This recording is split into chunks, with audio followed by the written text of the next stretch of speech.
Datos.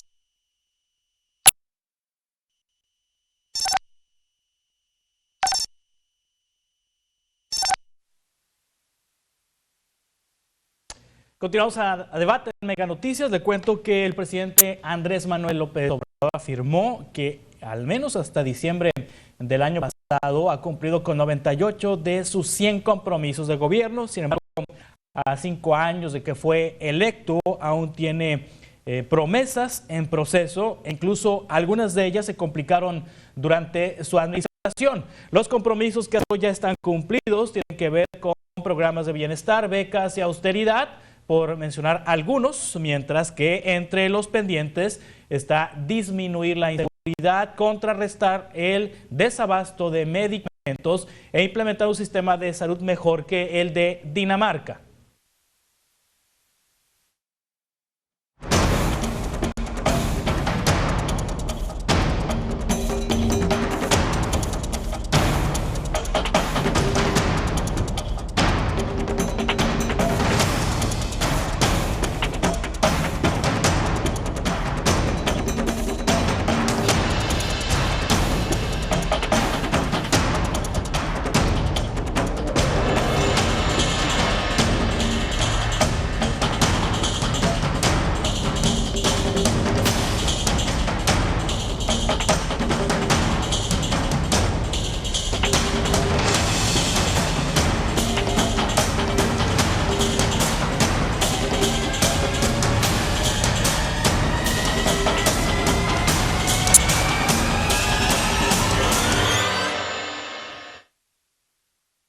Esta tarde a debate en Mega Noticias nos acompañan Carolina Gómez, coordinadora de comunicación y asuntos públicos en Avocatura, y Héctor Jaime, diputado federal por el Partido Acción Nacional, integrante de la Comisión de Salud de la Cámara Baja. Carolina y Héctor, muchas gracias como siempre por aceptar participar en las mesas de debate de Mega Noticias. Y ya lo comentaba, me faltan 14 meses para que finalice la administración del presidente Andrés Manuel López Obrador, en un contexto donde se ha adelantado prácticamente la sucesión presidencial, tanto en el oficialismo como en la oposición, y en donde ha ofrecido ya 20 informes el presidente. El último fue el sábado pasado.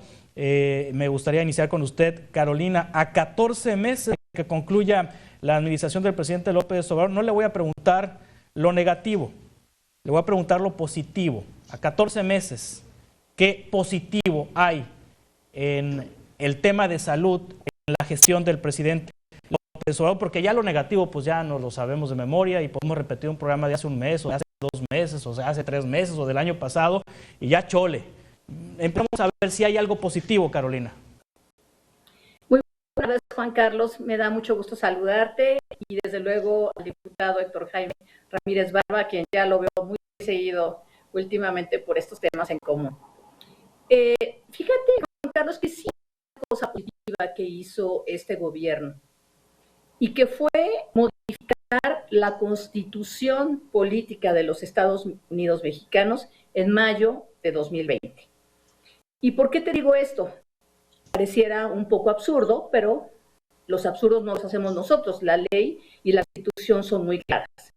Y agregaron estas líneas que me voy a permitir leer a ti y al auditorio, en donde dice el artículo 4 constitucional, que nos da el derecho a la salud, que la ley, refiriéndose a la Ley General de Salud, definirá un sistema de salud para el bienestar con el fin de garantizar la extensión progresiva, cuantitativa y cualitativa de los servicios de salud para la atención integral y gratuita de las personas que no cuenten con seguridad social.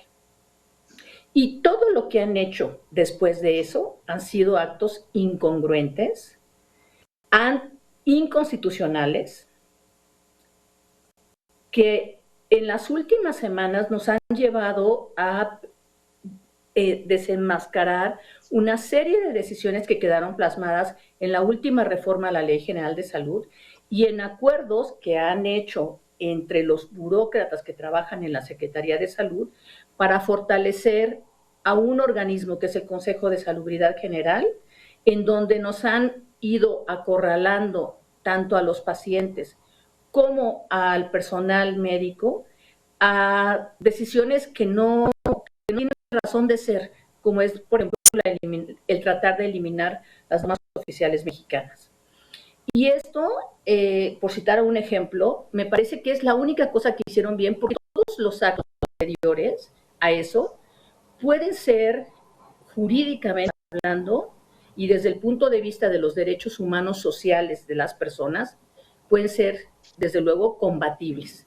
Como recuerdo, en mi caso, tuve que ir a los juzgados a amparar a mi hija, que en ese momento tenía entre 10 y 11 años de edad, para que la pudieran vacunar contra COVID. Héctor Jaime, diputado federal por el Partido Acción Nacional. Hay cosas positivas de esta administración en materia de salud a 14 meses de que culmine la gestión del presidente López Obrador, Héctor. Gracias, Juan Carlos. Un placer saludar a Carolina, que próximamente estaremos platicando sobre cómo reconformar el sistema de salud de la Ciudad de México, que también fue descompuesto, y próximamente le estará siendo invitada, no sé si ya te dijeron, pero estaremos invitando a Carolina a que trabajemos juntos en este paquete que tiene que ver con un asunto clave, Juan Carlos. O sea, la salud es un derecho fundamental para todas las personas y es un factor clave para el desarrollo y el bienestar de la nación. Si algo hizo positivo este gobierno fue en hacernos ver que por malo que fuera el Seguro Popular, era muchísimo mejor que lo que tenemos hoy. Es decir, hoy nos damos cuenta, por ejemplo, este gobierno nos hizo ver con claridad que es muy importante reforzar el sistema de salud pública, porque se necesitan inversiones significativas para mejorar la infraestructura, el equipamiento y la dotación de personal de salud pública que no hicieron. Esa es la primera cosa positiva que nos hace visibilizar que tendríamos que hacer. La segunda es que ocupamos expandir. Aunque el Seguro Popular no corresponde a esta administración, Héctor. Héctor, dígame cosas positivas. Ya se me está yendo por lo negativo. Ya habrá oportunidad para lo negativo. No. Dígame algo negativo. O de plano no le concede absolutamente nada a la administración presente. Nada, nada. Es verlo. No, bueno, sí, Juan Carlos, tú estás vivo y yo estoy vivo. A pesar del manejo criminal de la pandemia, estamos vivos. Y esto es un tema que tenemos que fortalecer. O sea, el que tú puedas ver algo positivo que no se veía tan claro, es muy obvio. Mira, por ejemplo, si tú decías, oiga, pues que antes había manejo para el cáncer de niños, así había, hoy no hay. Bueno, lo positivo es ver lo que sí teníamos y que nos permite cómo teníamos que reconstruir, ya sea con Xóchitl Gálvez, ya sea con algún otro de los candidatos que puede haber, el sistema de salud en un futuro. Y el primero, el más importante, va a ser reforzar el sistema de salud pública y lo que se necesita para hacerlo. Sí. Porque también te puedo decir que cuando tú revisas, a ver, ¿ha habido más dinero? No. ¿Ha tratado más personal? No.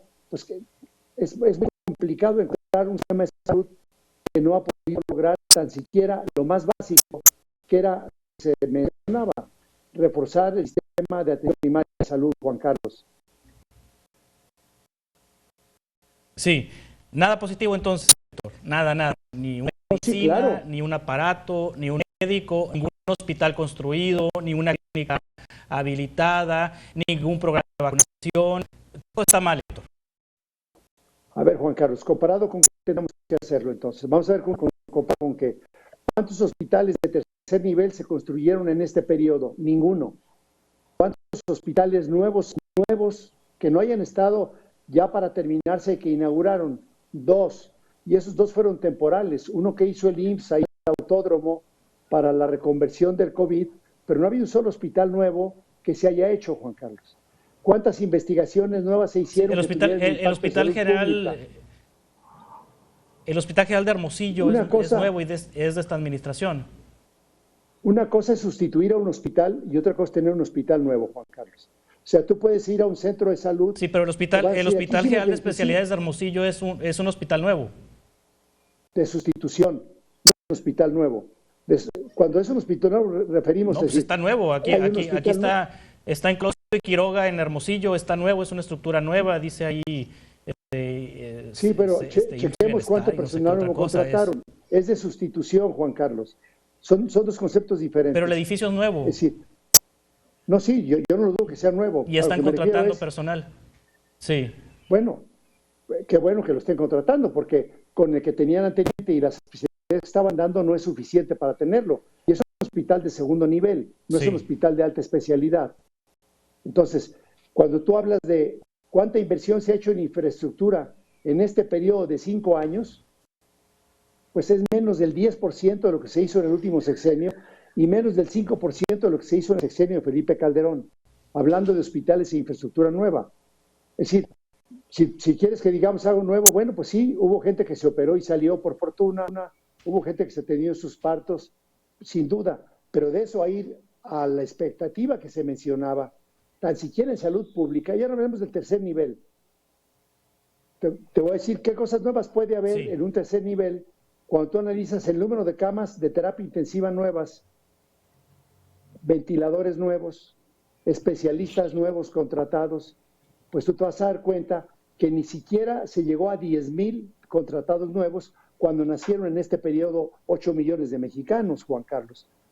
Es decir, a mí me parece que la pregunta tiene muchísimas tareas por contestarse, pero ¿el sistema de salud pública se mejoró? La respuesta es no. ¿Tenemos una buena red de frío para las vacunas? La respuesta es no. ¿Cuánto dinero han tenido, Juan Carlos? 850,000 millones de pesos por año. La pregunta sería, ¿tú crees que para Sonora, después de invertir casi 8 por 3, 24, casi 3 billones de pesos, un solo hospital justificaría lo que se hizo ahí? ¿Cuántos impuestos pagaría el Estado para tener un hospital que costará alrededor de 1,100 millones de pesos, Juan Carlos? Cuando, por ejemplo, teniendo 30,000 millones para vacunas, no gastaron 22,000 millones que pudieran haber hecho 22 hospitales como ese que tú me dices, por ejemplo. Sí, Carolina Gómez, el Instituto Mexicano del Seguro Social, ¿cómo se encuentra a 14 meses de que finalice la administración?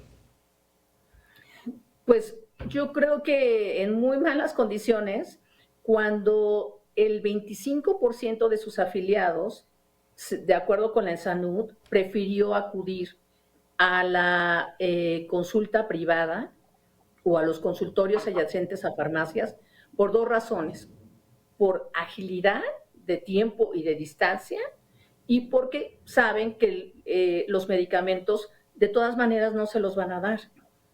Entonces la opción es justamente acudir a estas instancias. Y fíjate, Juan Carlos, que ahorita que escuchaba al diputado Héctor Jaime y a ti hablar, por ejemplo, del caso de Sonora, que yo no lo conozco, pero yo sí administré dinero en salud. Y nuestros hospitales de segundo nivel, que eran hospitales rurales, digamos, limitados, pero con 40 camas, bien acondicionados, nos costaban con todo y equipamiento alrededor entre 2009 y 2011, pagamos por ellos 130 millones de pesos aproximadamente. Y yo ayer escuchaba al director general del IMSS, Zoé Robledo, anunciar con bombo y platillo que se había gastado, no sé, 250 millones, números cerrados, en, digamos, acondicionar no sé cuántos hospitales, en cachivaches aquí, cachivaches allá, en los cuartos de máquinas, en cosas, digo, necesarias, como los aires acondicionados puso y no sé qué otras cosas, pero eso no es invertir en salud, eso es el mantenimiento cotidiano y son los servicios generales que deberían estarse invirtiendo de manera cotidiana. No debe anunciarse como una inversión o como algo nuevo. Entonces, yo creo que pues sí es muy difícil. A mí cuando me invitaron a esta mesa, me decían que el tema eran los pendientes en salud. Y yo te juro que pensé que no nos va a dar tiempo en 45 minutos a hablar de esos pendientes. Pero no estoy tan positiva como tú, solamente yo pude rescatar esa única cosa. ¿Por qué? Porque hablar de que la Constitución nos protege es una cosa es tener derechos humanos consagrados no solamente por la Constitución, sino porque desde que nacemos los adquirimos, sino porque no es lo mismo tener derecho a la salud que acceso a la salud. Y lo mismo pasa con el ISSSTE, donde 40% de sus afiliados prefirió atenderse en la consulta privada, de acuerdo con la SANUD, no lo digo yo. Pero son datos fríos que a mí se me preocupan porque estamos en un país en el que estamos envejeciendo con enfermedades crónicas muy costosas y entonces, ¿qué vamos a hacer todos? Invertir de nuestro gasto de bolsillo para podernos atender porque pues nunca vamos a llegar a Dinamarca. Yo estoy de acuerdo con Héctor Jaime que debemos reformar el sistema de salud y no necesariamente regresar a lo que teníamos, que era el seguro popular, que sí funcionaba y que era obviamente perfectible, pero desde luego que teníamos que hacer otras cosas que las que se están haciendo hoy, sin duda. Nos cuesta mucho. De hecho, vamos a volver con ese tema, Carolina, justamente con lo que viene. Yo nomás quería provocar el debate para ver si había algo positivo, pero ya concluyo que a partir de sus opiniones que no hay nada positivo en esa administración en materia de salud. De pronto a esta polarización que hay en el país donde todo está mal o todo está bien, de pronto así como que la audiencia quisiera tener como información, digamos que equilibrada, pues. Eso es lo que buscaba justamente. Pero no, vamos ahora a los pendientes en el tema de salud para los siguientes 14 meses y para lo que viene para la siguiente administración. Estamos conversando con Carolina Gómez, coordinadora de Comunicación y Asuntos Públicos en Avocatura, y Héctor Jaime, diputado federal por el Partido Acción Nacional.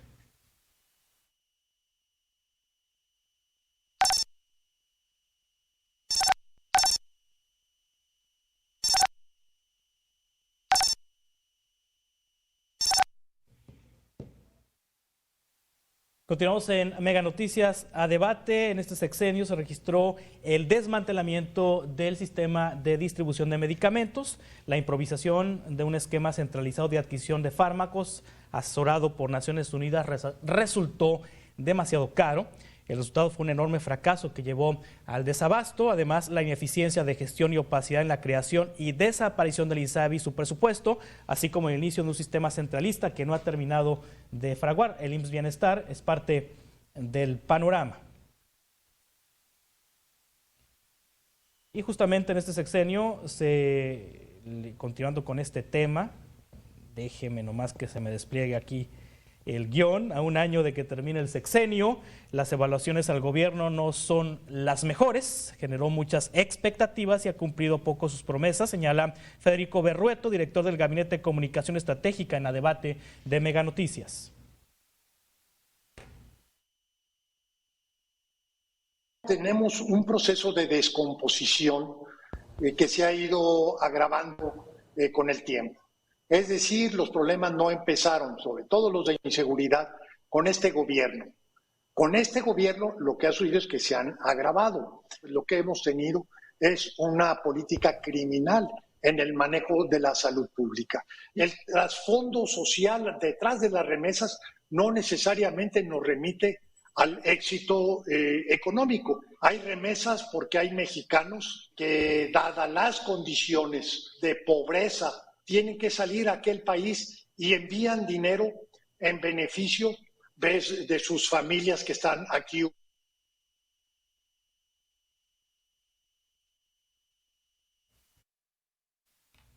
Continuamos en Mega Noticias de Debate. Carolina Gómez, coordinadora de Comunicación y Asuntos Públicos de Avocatura. Héctor Jaime, diputado federal por el Partido Acción Nacional. Ya lo dijo Héctor, ¿qué va a hacer Gálvez? Porque se nota que es su preferida para la presidencia. ¿Qué va a hacer Héctor? ¿Qué va a hacer Xochitl Gálvez en el próximo sexenio? Eso es falso. Tenemos varios candidatos y lo más importante, Juan Carlos, es que tenemos a la sociedad. Ah, no, es que usted la mencionó, por eso. Es que...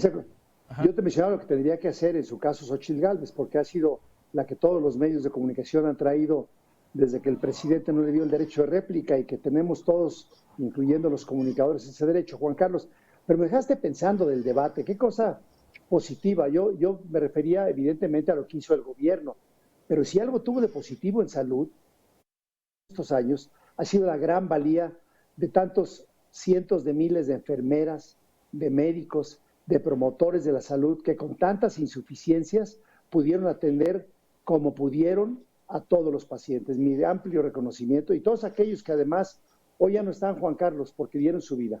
México fue el primer lugar en la mortalidad de profesionales de la salud. Entonces, sí tenemos mucho que rescatar, reconocer otra vez a nuestros médicos, a nuestras enfermeras, y Sonora no fue la excepción, porque Sonora y Baja California tuvieron una tasa de mortalidad de profesionales impresionantemente alta.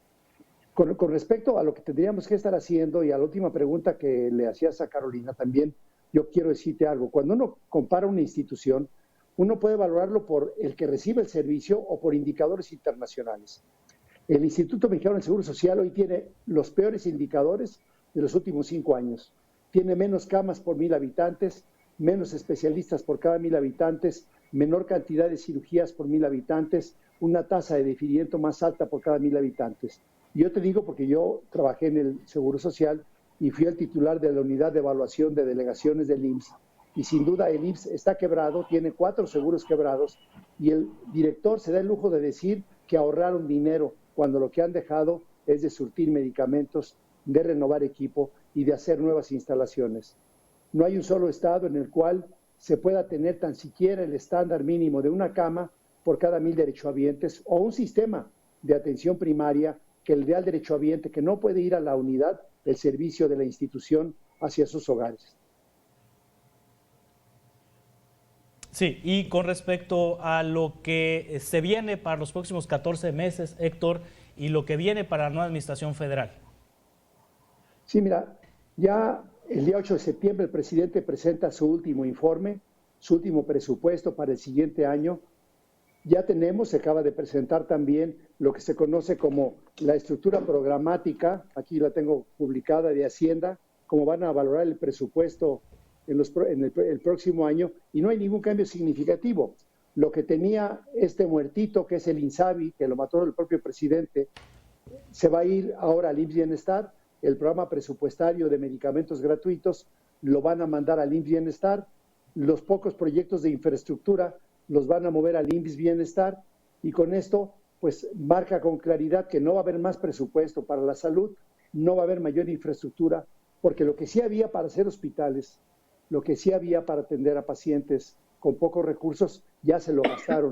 Era el Fondo de Gastos Catastróficos o Fondo Nacional de Salud para el Bienestar, que tenía 110,000 millones de pesos, le quedan menos de 30,000 y ya no lo pueden utilizar para el próximo año. Entonces, no vemos un escenario financiero, pero sí se necesita reforzar la salud pública, sería lo primero que se haría. Segundamente, sin duda, es aumentar el acceso a los servicios de salud mental, Juan Carlos. Si ha habido un estigma y falta de recursos, tiene que ver con lo que están hoy los mexicanos, con depresión, con alteraciones muy serias en la atención, con adicciones, y se necesita tener medicamentos y profesionales que se han visto un poco inmersos. Y si me aprietas un poco más, por último, mejorar mucho más la atención primaria. La encuesta nacional de salud y nutrición que mencionaba doña Carolina Gómez muestra que tenemos una tasa de población, casi 13 millones de pacientes con diabetes, 20 millones con hipertensión, muchísimos más con otros problemas serios de cáncer que requieren ser detectados a tiempo y tratados oportunamente. Mejorar el sistema de atención primaria será un reto importante, no en los 14 meses, en los siguientes 6 años. Sí, Carolina Gómez, también esta pregunta, ¿qué retos viene para el sistema de salud de nuestro país en estos últimos 14 meses de la administración y para la siguiente administración federal? Bueno, yo creo que lo más importante es cumplirle a estos estados que se afiliaron al IMSS Bienestar con esta alta expectativa en la que nunca se pusieron a pensar en los beneficiarios inmediatos. Cuando crearon el INSABI, las personas que tenían seguro popular al otro día amanecieron sin información, desconcertadas, no sabían qué procedía, los propios médicos. Ha sido una desatención total a los beneficiarios o derechohabientes de este nuevo sistema de salud, no sé cómo llamarlos, pero nunca les dieron ese trato digno de saber qué venía. Y con esto, que son ya, sin mal no recuerdo, 25 estados del país que ya están convencidos de que van a afiliarse a esta centralización de los recursos, porque esa es otra. Los estados van a estar a expensas del poquito dinero que de acuerdo con la designación, así con el dedo de alguien, les van a ayudar a ejercer recursos muy escasos. Y lo más importante, Juan Carlos, es que el IMSS Bienestar, bueno, este OPD, no tiene experiencia para lo que fue creada.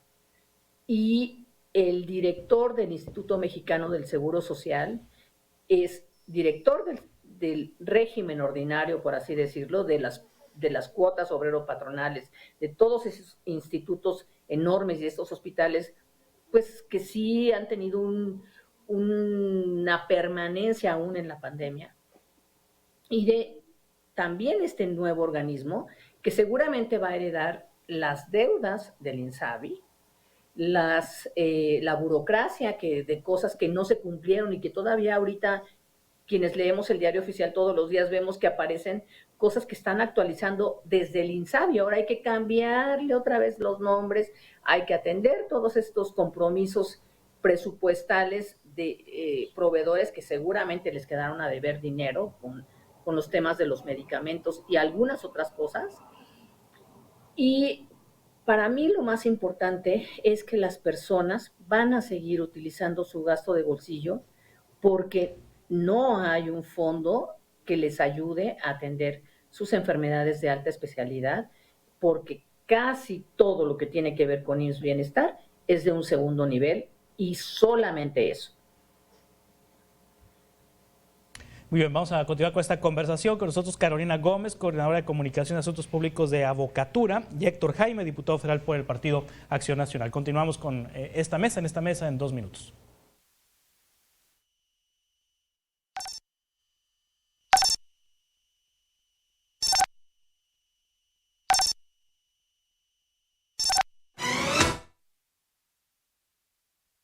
Continuamos a debate en Mega Noticias. Jorge Aljovín, consultor y analista político, asegura que la actual administración tiene avances, pero estas serán opacadas en lo que resta del sexenio.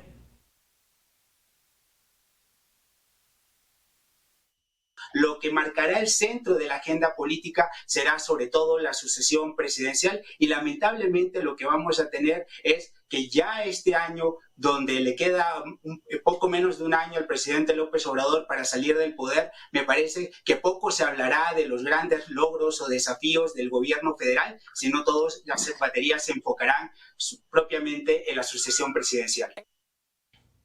Esta administración, Héctor y Carolina, inició con un problema de abasto de medicamentos por las situaciones que ya se han descrito anteriormente, porque cambiaron el modelo de compra, de adquisición, de distribución de medicamentos. A 14 meses de que culmina la administración, ¿esta problemática se solucionó, Héctor? ¿Ya hay abasto de medicamentos?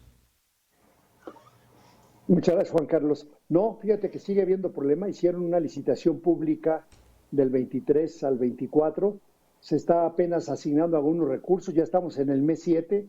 Los datos que tenemos por acceso a la información, porque además es complicado encontrar con transparencia los datos públicos, marcan que tendremos un desabasto importante en lo que resta de este año, y sobre todo en todos aquellos productos que son genéricos, pero con unos cambios que están haciendo ahora en el Consejo de Salubridad General, en el acceso al cuadro básico, van a poder importar medicamentos de Pakistán o de China probablemente, pero dudo mucho que alcancen a cubrir los casi más de 2,000 millones de productos que se necesitan para el próximo año. Entonces, no lo pudieron hacer, no lo pudieron aprender, y esto va a ser un gran reto para la próxima administración también, Juan Carlos, cómo reconstruir el sistema público de distribución. Sí, Carolina Gómez, en los últimos meses particularmente ha habido desabasto de medicamentos psiquiátricos, de medicamentos de psicofármacos, por también una situación que COFEPRIS decidió cancelar la operación de una de las fábricas de medicamentos de psicofármacos para México, y esto provocó una enorme escasez. Esta situación con los psicofármacos, ¿cómo está en este momento? Pues yo creo que igual que todas han sido decisiones fallidas, improvisaciones, y sobre todo, pues son medicamentos que solamente se surten a través de una receta prescrita por un profesional, y aunque te la prescribiera, tú llegas a una farmacia y no existe tal medicamento, y eso es muy grave. no solamente después de la pandemia empezamos a tener casos severos de cuestiones de salud mental, sino ha sido siempre una parte de la salud pública en la que no le hemos puesto atención porque pues esos problemas han existido siempre. Sin embargo, ahora con tantas indefiniciones, por llamarlas así, pues se ha generado este caos.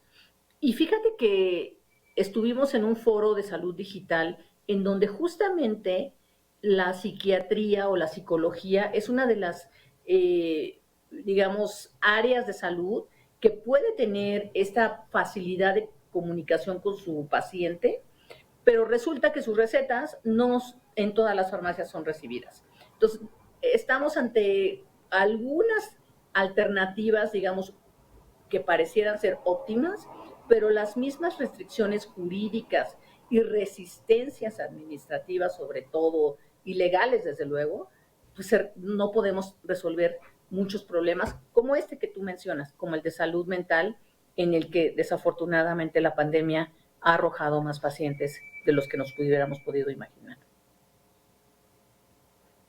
Muy bien, pues les agradezco mucho, Héctor Jaime, diputado federal por el Partido Acción Nacional, Carolina Gómez, coordinadora de Comunicación y Asuntos Públicos en Avocatura. Gracias por estar con nosotros esta tarde. Si les parece, pues coincidimos en otra ocasión para seguir platicando sobre estos temas importantes para el país, el tema de la salud pública. Gracias, Carolina. Gracias, Héctor. Gracias a ti. Un placer, Juan Carlos, y qué bueno que abriste el debate. Hasta pronto. Gracias. Hasta pronto. De esta manera concluimos este espacio de noticias. Le agradezco mucho su compañía. Le invito a que se quede en esa señal y que mañana volvamos a coincidir a las 5 de la tarde con 15 minutos. Gracias. Muy buenas tardes.